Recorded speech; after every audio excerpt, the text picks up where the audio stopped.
Chief Minister Conrad K. Sangma on Monday inaugurated the second edition of the Shillong Literary Festival as part of the Shillong Cherry Blossom Festival 2022 at Wards Lake here on Monday. The three-day festival will conclude on Wednesday.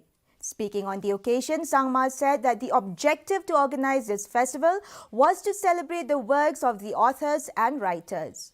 He said that the festival was also meant to inspire the young budding authors and writers, especially the young students, to ensure the habit of reading and interest in literature.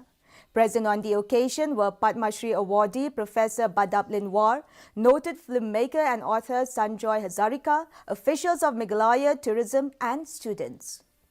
And hospitality industries in our state, but this year has been kind not just to us but to the whole world.